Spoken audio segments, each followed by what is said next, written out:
Syria, akapita katika makbara, makaburi, maziara, madha, sehemu watu huzikwa. Alipopita pale akaona limeandikwa hadha kaburul miski, hili ni kaburi la mnuka miski.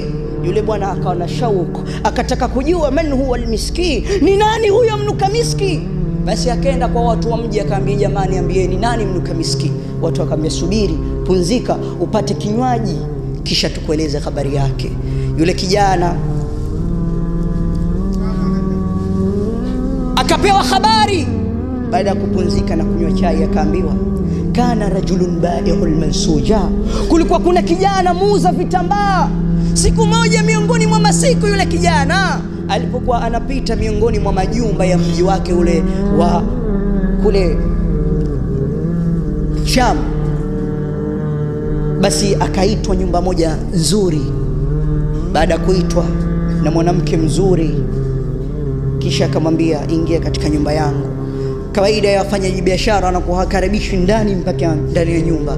Yeye alikaribishwa. Ile nyumba ilikuwa ni gharama na ilikuwa kuna walinzi. Akabana mlango yule mwanamke yule, akausindika, yani akaufunga mlango ule.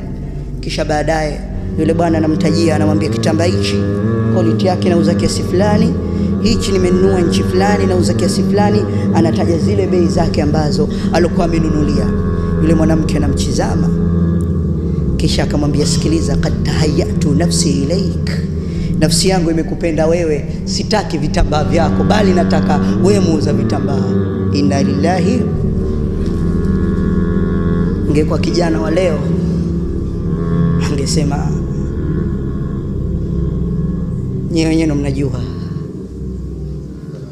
naam, zari la mentali, nimepata mlupo haja, anaita mlupo mwenyewe, hatujapigiwa, tunacheza. Basi yule kijana akakaa vizuri, anamwambia, vipi mama, unasemaje? Na mimi nawapa congratulations wale wote wanauza vitambaa, sijakatafuta sasa biashara hizi na wakapata fursa kama hizi.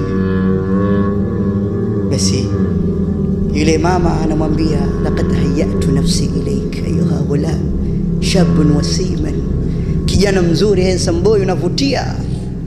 Yule bwana akamwambia, inni akhafu Allah, mimi namuogopa Allah. Angalia, Mtume anasema katika hadithi ile, wa rajulun da'atu imra'atu dhatu mansibu wa jamal wa qala inni akhafu Allah, kijana ambaye anaitwa na mwanamke mrembo mzuri, anang'ara, ana kila sifa, kisha akasema, mimi namkhofia Allah, namuogopa Allah. Basi atapata kivuli. Na huyu kijana sasa, yeye anatoa habari